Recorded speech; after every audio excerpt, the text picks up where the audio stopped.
اس کے بعد حضرت عبداللہ رضی اللہ عنہ وہاں سے نکلے اور اس عورت کے پاس سے گزرے جس نے آپ رضی اللہ عنہ سے وہ فرمائش کی تھی، لیکن اب کی بار اس نے کچھ نہ کہا۔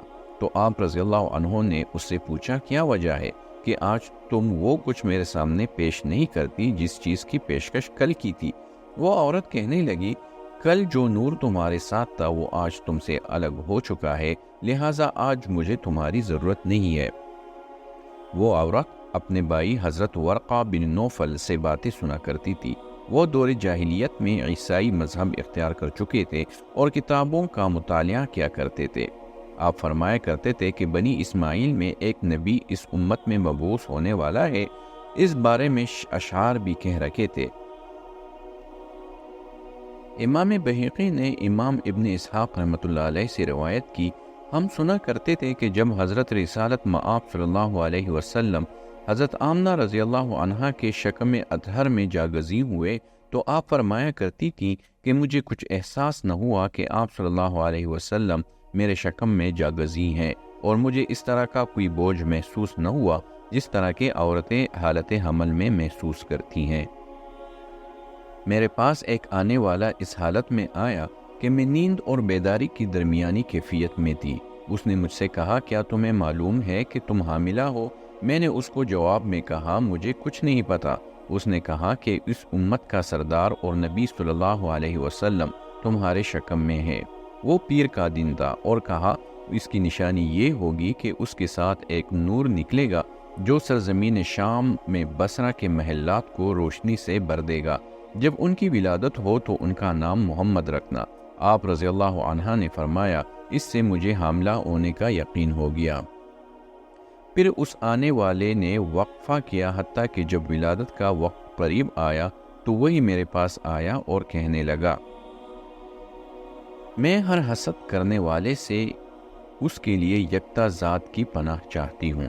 آپ رضی اللہ عنہ نے فرمایا، میں یہ الفاظ کہتی رہتی۔ میں نے اس کا ذکر اپنے قبیلہ کی عورتوں سے کیا تو انہوں نے کہا، اپنے بدن پر اپنے دونوں بازوؤں کے اوپر اور اپنی گردن پر لوہے کا ٹکڑا لٹکا لو۔ چنانچہ میں نے ایسے کر لیا۔ وہ میرے جسم پر چند دنوں تک باقی نہ رہتا۔ مجھے معلوم ہوتا کہ وہ ٹکڑا کاٹ دیا گیا ہے، اس پر میں اسے نہ لٹکایا کرتی۔ ایک دن صحابہ کرام رضی اللہ عنہم نے عرض کی، یا رسول اللہ صلی اللہ علیہ وسلم، آپ ہمیں اپنے بارے میں بتائیں۔ تو آپ صلی اللہ علیہ وسلم نے ارشاد فرمایا، میں اپنے جد امجد حضرت ابراہیم علیہ السلام کی دعا اور حضرت عیسیٰ علیہ السلام کی بشارت ہوں۔ جب میں بصورت حمل اپنی والدہ ماجدہ کے پیٹ میں تھا تو انہوں نے مشاہدہ فرمایا، گویا ان سے ایک نور نکلا ہے جس سے سرزمین شام میں واقع بصرہ کے محلات روشن ہو گئے۔ حضرت ابن عباس رضی اللہ تعالی عنہما سے روایت ہے کہ حضرت سید آمنہ رضی اللہ عنہا نے فرمایا کہ جب آپ صلی اللہ علیہ وسلم بصورت حمل میرے شکم میں جلوہ گر ہوئے، مجھے اس کے باعث ولادت پاک تک کوئی تکلیف نہ ہوئی۔ امام ابن اسحاق رحمۃ اللہ علیہ نے فرمایا کہ حضرت عبداللہ بن عبد المطلب رضی اللہ عنہما کا انتقال اس وقت ہوا جب حضور نبی اکرم صلی اللہ علیہ وسلم بحالت حمل اپنی والدہ ماجدہ کے شکم مبارک میں تھے۔ روایت میں آتا ہے کہ حضرت عبداللہ رضی اللہ عنہ شام میں غزہ کے شہر کی طرف قریش کے قافلوں میں سے ایک قافلے کے ساتھ نکلے جنہوں نے تجارت کا سامان لادا ہوا تھا۔ تجارت سے فراغت کے بعد جب واپس پلٹے تو ان کا گزر مدینہ منورہ سے ہوا۔ حضرت عبداللہ رضی اللہ عنہ اس وقت بیمار تھے۔ آپ نے فرمایا، میں اپنے ننیال بن عدی بن نجار میں رک جاتا ہوں۔ چنانچہ آپ رضی اللہ عنہ ان کے ہاں بیماری کی حالت میں 1 ماہ تک قیام پذیر رہے۔ آپ کے ساتھی روانہ ہو گئے اور مکہ مکرمہ پہنچ آئے۔ حضرت عبد المطلب رضی اللہ عنہ نے ان سے اپنے لخت جگر کے بارے میں پوچھا تو انہوں نے جواب دیا، ہم نے انہیں ان کے ننیال بن عدی بن نجار کے ہاں چھوڑا ہے، اس وقت وہ بیمار تھے۔ حضرت عبد المطلب رضی اللہ عنہ نے اس پر اپنے سب سے بڑے لڑکے حارث کو بھیجا۔ ان کو معلوم ہوا کہ ان کا وصال ہو چکا ہے اور دار نابغہ میں ان کو دفن کر دیا گیا ہے۔ وہ واپس آیا اور بتایا، حضرت عبد المطلب رضی اللہ عنہ آپ رضی اللہ عنہ کی پھوپھیوں، بھائیوں اور بہنوں کو اس پر بہت غم ہوا۔ حضور صلی اللہ علیہ وسلم اس وقت حمل کی حالت میں تھے۔ حضرت عبداللہ بن عبد المطلب رضی اللہ عنہ وصال کے وقت 25 برس کے تھے۔ حضرت عبداللہ رضی اللہ عنہ نے حضرت آمنہ رضی اللہ عنہ کے علاوہ کسی اور عورت سے نکاح نہیں کیا، اور نہ ہی حضرت آمنہ رضی اللہ عنہ نے حضرت عبداللہ رضی اللہ تعالی عنہ کی سوا کسی اور مرد سے شادی کی۔ علامہ ابن عماد رحمۃ اللہ علیہ نے کشف الاسرار میں لکھا کہ اللہ تعالیٰ نے اپنے محبوب پاک صلی اللہ علیہ وسلم کی پرورش یتیمی کی حالت میں کی، کیونکہ ہر بڑے کی بنیاد چھوٹی ہوتی ہے اور ہر حقیر کا انجام عظیم ہوتا ہے۔ نیز اس میں یہ بھی حکمت تھی کہ آپ صلی اللہ علیہ وسلم جب اپنی عزت کے مراتب پر پہنچ جائیں تو اپنے معاملے کے آغاز پر غور فرمائیں، تاکہ آپ جان لیں کہ عزت والا وہ ہوتا ہے جس کو اللہ تعالیٰ عزت دے، اور یہ آپ کی قوت آپ کے آبائی کرام، امہات اعظام اور مال کے باعث نہیں ہے، بلکہ آپ کی قوت اللہ تعالیٰ کی طرف سے ہے، اور آپ صلی اللہ علیہ وسلم فقیروں اور یتیموں پر رحم کرے۔ حضرت محمد بن عمر اسلمی رحمۃ اللہ علیہ نے فرمایا، حضرت عبداللہ رضی اللہ عنہ نے ایمن لونڈی، 5 اونٹ اور بکریوں کا ایک ریوڑ ترکا چھوڑا۔ حضور اکرم صلی اللہ علیہ وسلم نے یہ چیزیں اپنے والد ماجد کی وراثت میں پائیں۔ حضرت ابن عباس رضی اللہ تعالی عنہ سے روایت ہے کہ نبی پاک صلی اللہ علیہ وسلم کی ولادت پیر کے دن ہوئی، آپ پر وحی کا آغاز پیر کے دن ہوا، آپ کا وصال پیر کے دن ہوا، حجر اسود کو پیر کے دن آپ صلی اللہ علیہ وسلم نے اٹھایا۔ امام ابن اسحاق رحمۃ اللہ علیہ نے فرمایا کہ حضور اکرم صلی اللہ علیہ وسلم کی ولادت باسعادت 12 ربیع الاول شریف کو ہوئی اور سال عام الفیل تھا۔ آپ صلی اللہ علیہ وسلم کی ولادت باسعادت مکہ مکرمہ میں ہوئی، اس کوچے میں واقع گھر کے اندر جو زقاق المولد یعنی میلاد کا کوچہ کہلاتا ہے۔ یہ بنی ہاشم کی گھاٹی کے نام سے معروف گھاٹی میں واقع ہے۔ یہ حضرت عقید رضی اللہ عنہ کے قبضے میں تھا۔ امام ابن اسیر رحمۃ اللہ علیہ نے فرمایا، اس بارے میں ایک قول یہ ہے کہ حضور صلی اللہ علیہ وسلم نے یہ گھر حضرت عقیل رضی اللہ عنہ کو ہبہ کر دیا تھا، ان کی وفات تک یہ ان کے قبضے میں رہا۔ آپ کے بعد آپ کے بیٹے سے محمد بن یوسف نے خرید لیا، جو حجاج بن یوسف کا بھائی تھا۔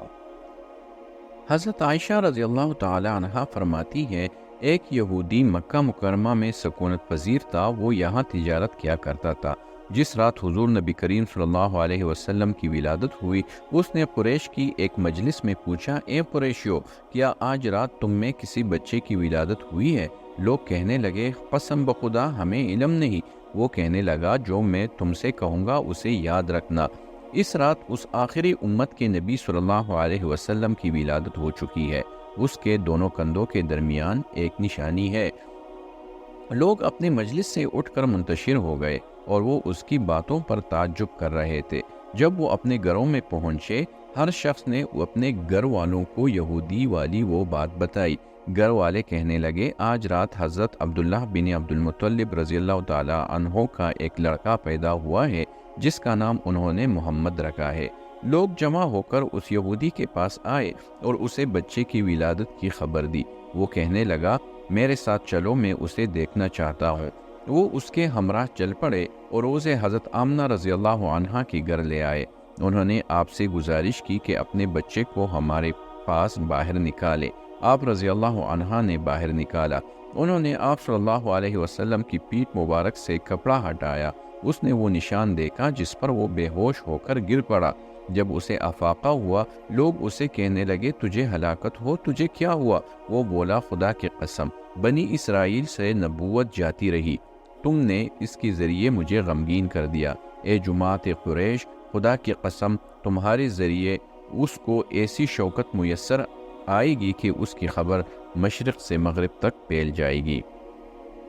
حضرت ابن عباس رضی اللہ عنہما سے روایت ہے کہ آپ نے فرمایا، قریظہ، بنو نذیر، فدق اور خیبر کے یہودیوں کو بعثت مبارکہ سے قبل آپ صلی اللہ علیہ وسلم کی صفت و ثنا معلوم تھی، اور یہ بھی پتہ تھا کہ مدینہ منورہ آپ صلی اللہ علیہ وسلم کا دار ہجرت ہے۔ جب ولادت باسعادت ہوئی تو یہودیوں کے علماء کہنے لگے آج رات حضرت محمد صلی اللہ علیہ وسلم پیدا ہو گئے، یہ ستارہ طلوع ہو گیا ہے۔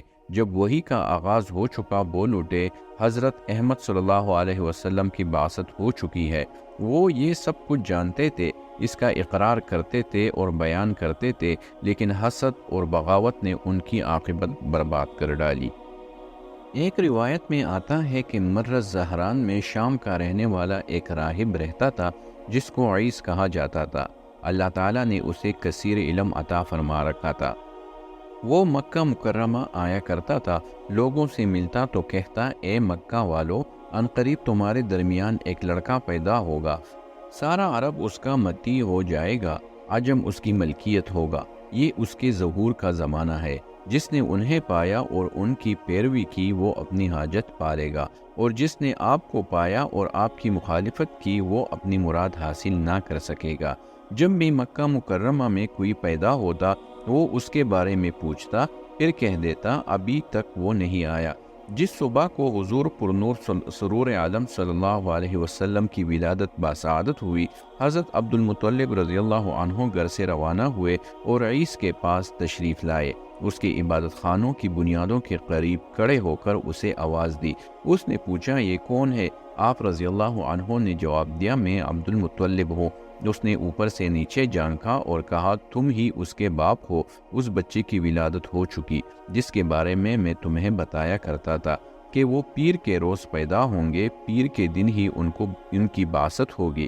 گزشتہ رات ان کا ستارہ طلوع ہو چکا ہے۔ ان کی نشانی یہ ہے کہ اب وہ درد میں مبتلا ہیں، 3 روز تک ان کو یہ عارضہ رہے گا، پھر ٹھیک ہو جائیں گے۔ اپنی زبان کی حفاظت کرنا، کیونکہ کسی پر ویسا حسد نہ کیا جائے گا جیسا کہ ان پر کیا جائے گا، اور کسی پر اس قدر زیادتی نہ کی جائے گی جتنی ان پر ہوگی۔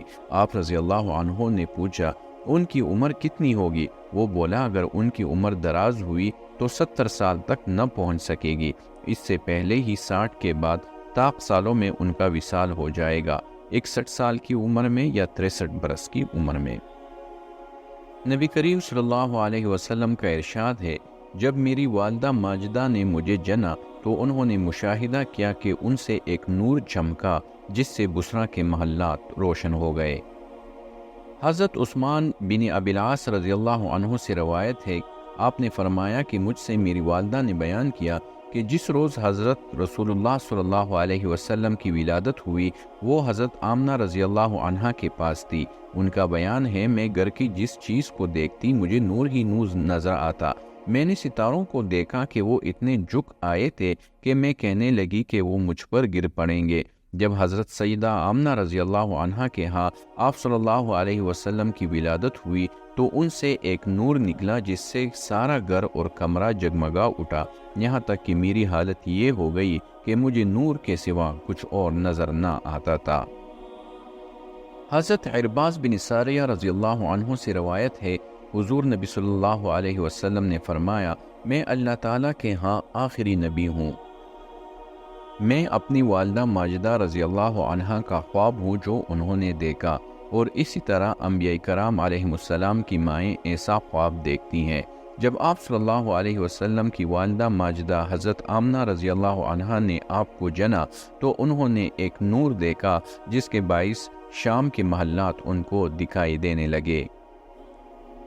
حضرت حلیمہ سعدیہ رضی اللہ عنہا حضرت آمنہ رضی اللہ عنہا سے روایت کرتی ہیں کہ آپ رضی اللہ تعالیٰ عنہ نے فرمایا میرے اس لخت جگر کی بڑی شان ہے، آپ صلی اللہ علیہ وسلم میرے پیٹ میں جاگزی ہوئے، میں نے اس سے بڑھ کر زیادہ ہلکا اور بابرکت حمل نہیں دیکھا۔ پھر جب آپ صلی اللہ علیہ وسلم کی ولادت ہوئی تو میں نے انگارے کی مانند ایک نور دیکھا جو مجھ سے نکلا، اس کے باعث بصرہ میں اونٹوں کی گردنیں مجھے نظر آنے لگی۔ جب آپ صلی اللہ علیہ وسلم پیدا ہوئے تو زمین پر اس طرح نہ آئے جس طرح کے بچے آتے ہیں، بلکہ آپ کے ہاتھ زمین کے اوپر تھے اور سر آسمان کی طرف آپ نے اٹھا رکھا تھا۔ حضرت ابن عباس رضی اللہ تعالی عنہ سے روایت ہے کہ زمانے جاہلیت میں رسم تھی کہ جب ان کے ہاں رات کو جس بچے کی ولادت ہوتی تو اسے برتن کے نیچے رکھ دیتے، صبح ہونے تک اس کو نہیں دیکھتے تھے۔ جب حضور نبی کریم صلی اللہ علیہ وسلم کی ولادت بسعادت ہوئی تو انہوں نے آپ کو پتھر کی ہنڈیا کے نیچے رکھ دیا۔ صبح کے وقت جب وہ ہانڈی کے پاس آئے تو دیکھا کہ وہ 2 حصوں میں پٹ چکی تھی اور آپ کی نگاہیں آسمان کی طرف اٹھی ہوئی تھی۔ انہیں یہ دیکھ کر تعجب ہوا۔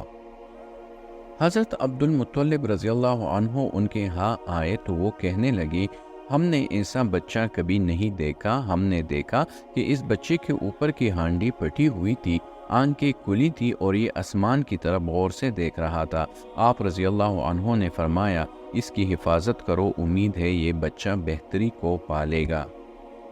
حضرت انس بن مالک رضی اللہ عنہ سے روایت ہے کہ حضور صلی اللہ علیہ وسلم کا ارشاد ہے، میرے رب نے مجھ پر کرم فرمایا کہ مجھے ختنہ شدہ پیدا فرمایا، میرے مقام ستر کو کسی نے نہیں دیکھا۔ روایات میں آتا ہے کہ جب حضور نبی کریم صلی اللہ علیہ وسلم کی ولادت بسعادت ہوئی تو ابلیس کہنے لگا، آج کی رات اس بچے کی ولادت ہوئی ہے جو ہمارا کام بگاڑ دے گا۔ اپنے لشکروں سے کہنے لگا، اگر میں اس تک پہنچ گیا تو اسے اپنے پنجوں میں دبوچ لوں گا۔ جب وہ حضور نبی کریم صلی اللہ علیہ وسلم کے پاس پہنچا، اللہ تعالیٰ نے حضرت جبرائیل علیہ السلام کو بھیج دیا۔ آپ علیہ السلام نے اس کو پاؤں سے ایسی ٹوکر ماری کہ وہ عدن میں جا گرا۔ امام ابن جریر رحمۃ اللہ علیہ کا بیان ہے کہ ایران کے بادشاہ پرویز نے دریائے دجلہ پر بند باندھ رکھا تھا اور اس پر بہت کثیر مال خرچ کیا تھا۔ نیز اس نے اپنے ملک میں ایک عظیم الشان اور بے مثل محل تیار کرا رکھا تھا۔ اس کے دربار میں 300 کاہن، جادوگر اور ستارہ شناس تھے۔ ان میں سے ایک عرب کا باشندہ بھی تھا جس کا نام صائب تھا۔ بازان نے اسے یمن سے روانہ کیا تھا۔ شاہ ایران کے سامنے جب کوئی مشکل معاملہ پیش آتا وہ انہیں جمع کرتا اور کہتا، اس معاملے میں غور کرو کہ اس کی حقیقت کیا ہے۔ جب حضور اکرم صلی اللہ علیہ وسلم کی ولادت بسعادت ہوئی، صبح ہوتے ہی اس نے دیکھا کہ اس کا محل بغیر کسی بوجھ کے شکستہ ہو گیا ہے اور دریائے دجلہ کا جو بند تھا وہ پٹ گیا ہے۔ جب اس نے یہ سب کچھ دیکھا اسے غم لاحق ہو گیا۔ اس نے اپنے کاہنوں، جادوگروں اور نجومیوں کو بلایا، صائب بھی ان میں شامل تھا۔ پھر ان سے کہنے لگا، میری مملکت کا محل بغیر کسی بوجھ کے شکستہ ہو گیا ہے، اپنے علم کی روشنی میں اس معاملے میں غور کرو۔ لیکن آسمان کی اطراف ان پر بند کر دیے گئے اور زمین تاریک ہو گئی، کچھ علامت نظر نہ آئی جسے وہ دیکھ سکتے۔ صائب نے ایک تاریک رات زمین کے ایک ٹیلے پر گزار دی۔ وہ غور کرتا رہا، اس نے حجاز کی طرف سے ایک چمک دیکھی جو اڑی اور مشرق تک جا پہنچی۔ جب صبح ہوئی اس نے اپنے قدموں کے نیچے ایک سبز باغ دیکھا۔ اس نے پال پکڑتے ہوئے کہا، اگر میں نے جو دیکھا ہے وہ برحق تھا تو حجاز سے ایک بادشاہ نکلے گا، وہ مشرق تک جا پہنچے گا، اس کے دور حکومت میں زمین ہری بھری ہو جائے گی جیسا کہ کسی سب سے بڑے کر فضیلت والے بادشاہ کے دور حکومت میں سرزب و شاداب ہوتی ہے۔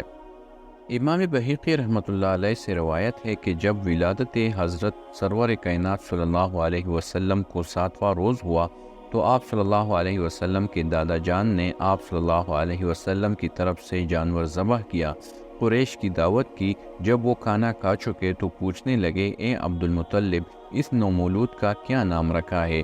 آپ نے فرمایا، اس کا نام میں نے محمد رکھا ہے۔ انہوں نے دریافت کیا کہ آپ نے اپنے گھرانے کے ناموں کو کیوں نظر انداز کیا ہے؟